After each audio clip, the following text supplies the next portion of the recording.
আপনার নিজের বাড়িতে যে আগুনটা লেগেছে একটু নেবার, আপনার বাড়িতে ভীষণ অস্থির অবস্থা, আই নো এভরিথিং। বাধ্য হব। আমার বিরুদ্ধে টিভিতে বলেছিল, জি 24 ঘন্টা বলে একটা চ্যানেল আছে চটি চাটে।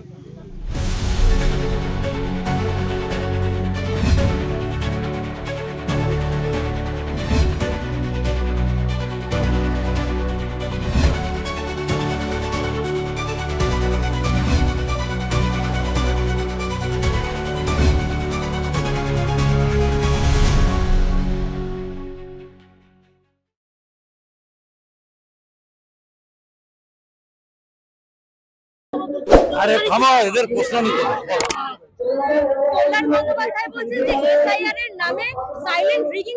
পাড় মাতালের কথার উত্তর দেব না। পাড় মাতালে উদ্বাস্তু হিন্দুদের কথা বিন্দুমাত্র চিন্তা নেই তৃণমূলের, তারা কিন্তু সেখানেই আবার মতুয়াদের কথা বলে তারা সেখানে অনশন করছে। এই দ্বিচারিতা খাবে না, ও শিখিয়ে দিয়েছে যে আইপ্যাকের প্রতীক জৈনরা আর ভাইপোরা তাই। আর এই ভুল বোঝানোটাই বা কেন?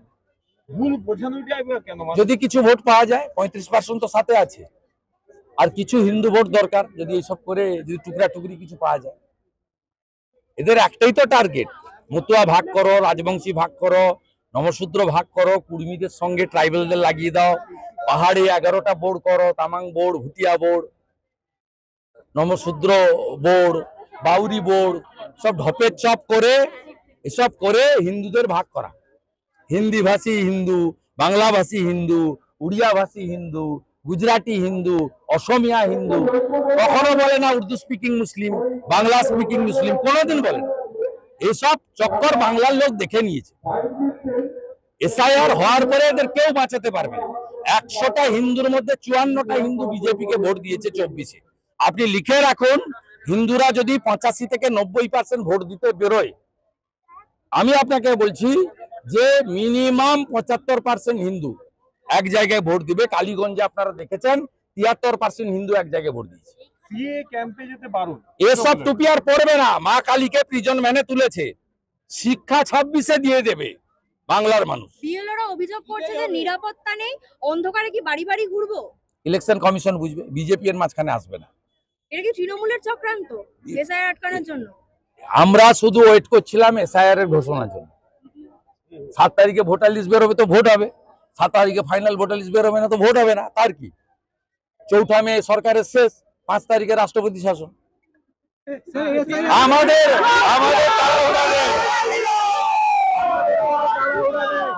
তাড়াহুড়াটা হচ্ছে তৃণমূলের, তাড়াহুড়া পিসি ভাইপোর, আমাদের কোনো তাড়াহুড়া নেই। অতএব বিএলও আক্রান্ত হলে ইলেকশন কমিশন বুঝবে, এই লড়াই ইলেকশন কমিশনের সঙ্গে পিসি ভাইপোর।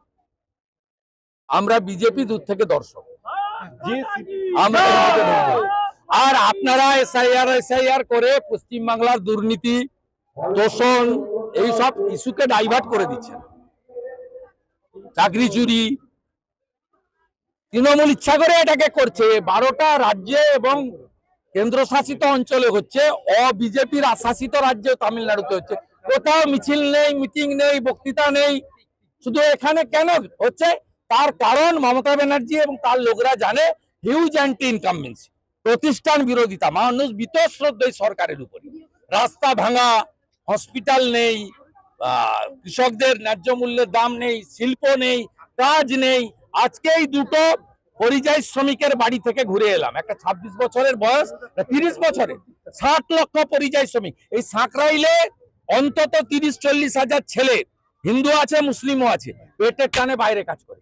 এই জেলাতে প্রত্যেকটা আমতা, উদয়নারায়ণপুর, পাঁচলা, এমন জায়গা পাবেন না, শ্যামপুর, আপনি যেখান থেকে হাজারে হাজারে ছেলে বাইরের রাজ্যে চলে গেছে এই মমতা ব্যানার্জির জন্য। দায়ী মমতা ব্যানার্জি। অন্য সব ইস্যুকে ডাইভার্ট করার জন্য, নারী নির্যাতন, কন্যা সুরক্ষা সব ভুলিয়ে দিতে চায়। তাই এসআইআর নিয়ে এসব কাণ্ড করছে, ইলেকশন কমিশন বুঝে নিবে। যে সিপিএম একটা সময় এসআইআর এর বিরোধিতা করেছিল, তারা এখন হেল্প ডেস্ক খুলছে। যে সিপিআইএম এসআইআর এর বিরোধিতা করেছিল, ও পার্টির কিছু নেই, অস্তিত্ব নেই। ও পার্টি হিন্দু ভোট কাটে তৃণমূলকে সাহায্য করার জন্য।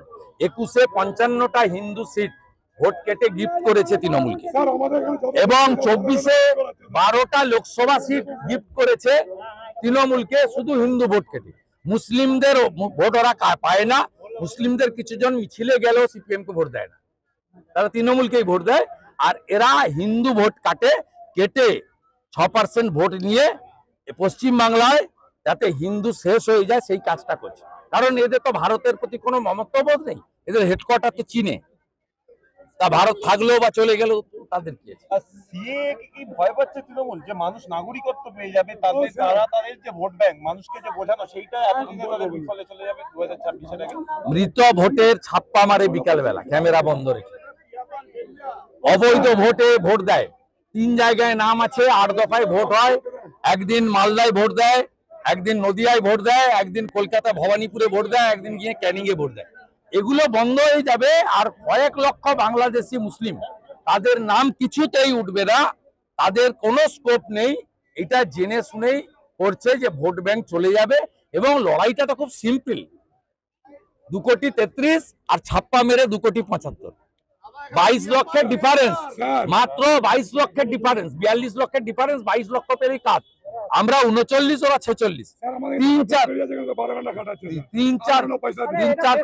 আগে বিজেপিকে আনো ভাই সব হবে। তা আগে এই কারণেই সব করছে। আমি পরিশেষে আপনাকে আরেকটা কথা বলে শেষ করব। ভাইপোকে আমি পরামর্শ দিচ্ছি।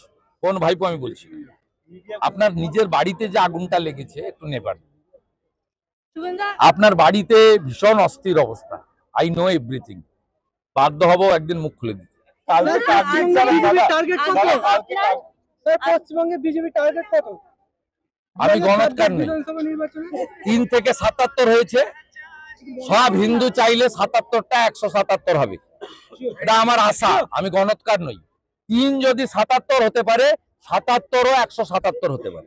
কালকে কাকদ্বীপ যাচ্ছে।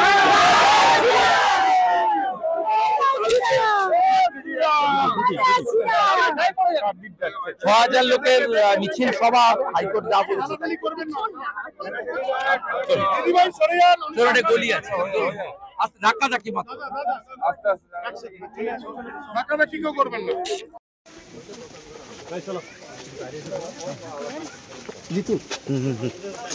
দাদা দুটো তরতাজা ছেলে এইভাবে বাইরে কাজ করতে গিয়ে মারা গেল দাদা, আপনি তাদের পরিবারের পাশে দাঁড়ান। পশ্চিমবঙ্গে কাজ নেই কি করে? পশ্চিমবঙ্গে কাজ নেই, 500 টাকার ভাতা আছে। পশ্চিমবঙ্গে কাজ থাকলে কি এরা যায় নাকি বাবা মাকে বাচ্চাদেরকে ছেড়ে দিই? আপনি আজকে পরিবারের পাশে দাঁড়ালেন, এটা আমার কর্তব্য। এখানকার মানুষের সঙ্গে আমি বলি আমি আত্মীয়। আমি এমপি ছিলাম, এমএলএ ছিলাম, মন্ত্রী ছিলাম, আজকে এমএলএ, বিরোধী দল নেতা, আমার ক্ষমতা যেতে পারে, থাকতে পারে, কিন্তু এদের সঙ্গে আত্মিক সম্পর্ক। আমি সুখে দুঃখে এই গ্রামে বাসন্তী পূজায় ডেকেছিল, আসতে পারিনি, অন্য কাজ ছিল। আনন্দে না থাকি, দুঃখে তো আছি। আমার কর্তব্যের মধ্যে পড়ে, আমার ব্যক্তিগত যা সামর্থ্য সেই অনুযায়ী দুটো পরিবারকে দিয়ে গেলাম। ওদের পরিবারকে লক্ষ্য নজর রাখার করার দায়িত্ব আমার। আমি স্থানীয় 3 নেতৃত্বকে, আমাদের মন্ডল প্রেসিডেন্ট বটো ভাই, জেলা নেতৃত্ব জয়দেব চন্দন, এদেরকে দায়িত্ব দিয়ে গেলাম। প্রধানের বুথ এটা, অমর ভাইয়ের বুথ, পঞ্চায়েত মেম্বারের বুথ, এরা লক্ষ্য নজর রাখবে। কোম্পানি বা যে ঠিকাদার সংস্থা এদের নিয়ে গিয়েছিল তার কর্তব্য পালন করেনি, অর্থাৎ যোগাযোগ হয়নি। সে ঠিকাদার সংস্থা অন্ধ্রপ্রদেশে বাড়ি, তার নাম নাম্বার নিয়ে আমি নিজে কথা বলবো। এর জন্য দায়ী পশ্চিমবঙ্গ সরকার। রাজনীতি কিছু নেই, শুধু নন্দীগ্রামেই 30,000 ছেলে বাইরে আছে, হিন্দু আছে, মুসলমানও আছে। মহারাষ্ট্র দেখবেন ভর্তি, উড়িষ্যা ভর্তি, বাঙালি ভর্তি।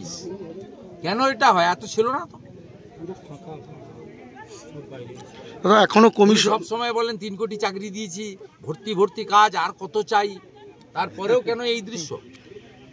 অ্যাক্সিডেন্টের জন্য কাউকে আমি দায়ী করব না, কাজ করতে গেছে অ্যাক্সিডেন্ট হয়েছে আলাদা কথা, কিন্তু এরা যাচ্ছে কেন?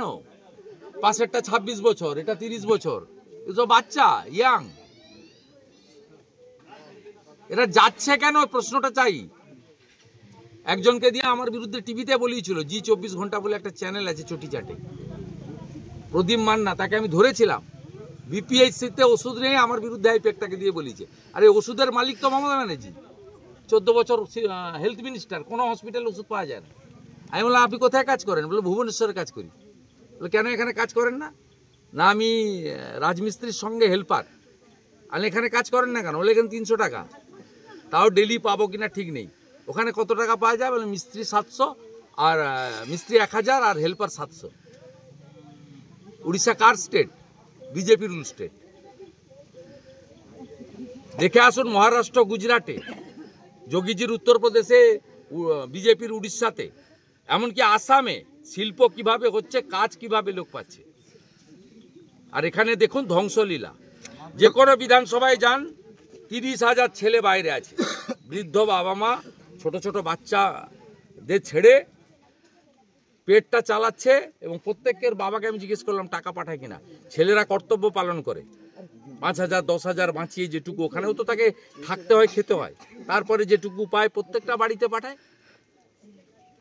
এটা উন্নয়ন না?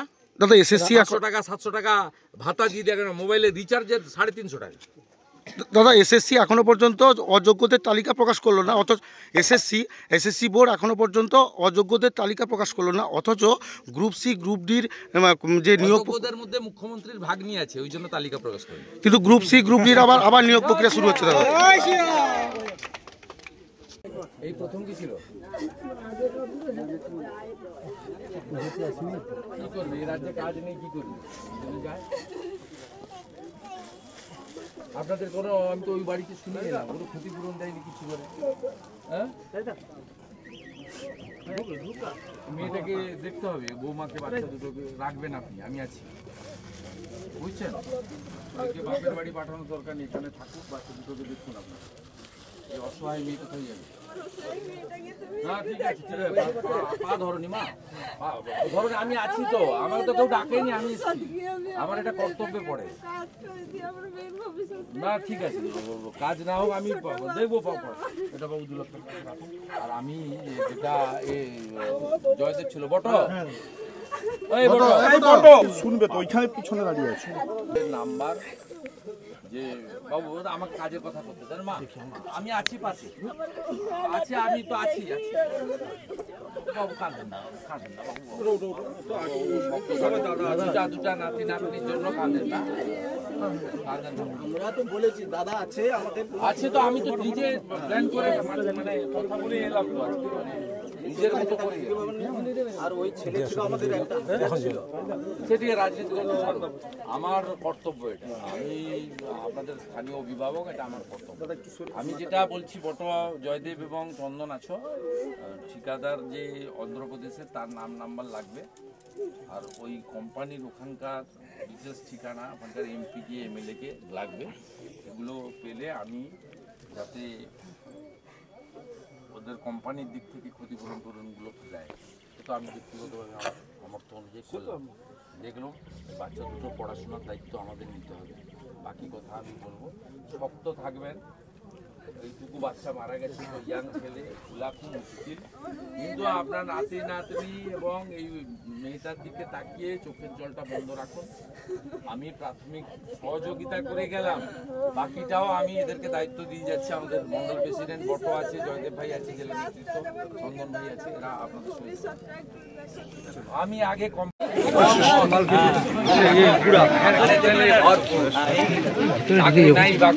মদ আছে, মদ আছে, মমতা 20,000 মদ আছে,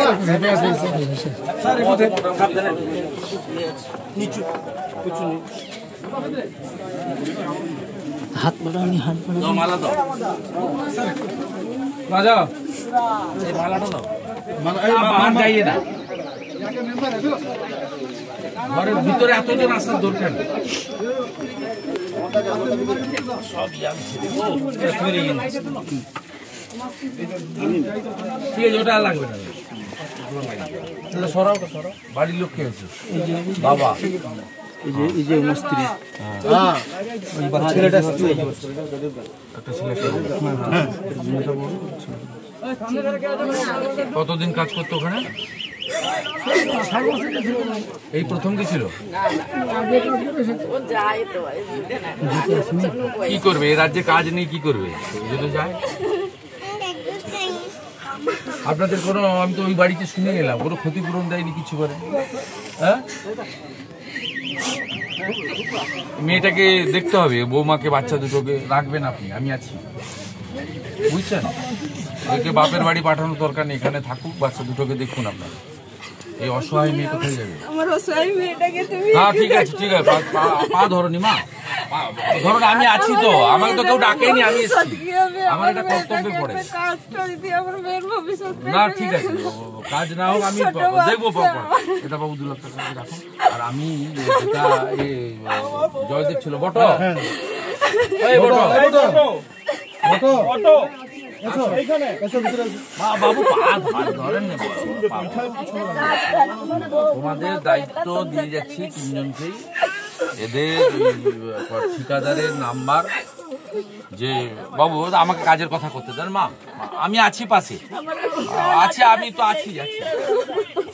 বাবু কাঁদেন না, কাঁদেন না, দুটা নাতি নাতনির জন্য কাঁদেন না, কাঁদেন না। আমরা তো বলেছি দাদা আছে আমাদের, আছে তো, আমি তো নিজে প্ল্যান করে মানে কথা বলে এলাম তো আজকে, মানে নিজের মতো করে। আর ওই ছেলে ছিল আমাদের একটা হাতিয়ার ছিল, সেটিকে রাজনীতি আমার কর্তব্য, এটা আমি আপনাদের স্থানীয় অভিভাবক, এটা আমার কর্তব্য। আমি যেটা বলছি বটো, জয়দেব এবং চন্দন আসো, ঠিকাদার যে অন্ধ্রপ্রদেশে তার নাম্বার লাগবে, আর ওই কোম্পানির ওখানকার ডিটেলস ঠিকানা, এমপিকে এমএলএকে লাগবে। এগুলো পেলে আমি যাতে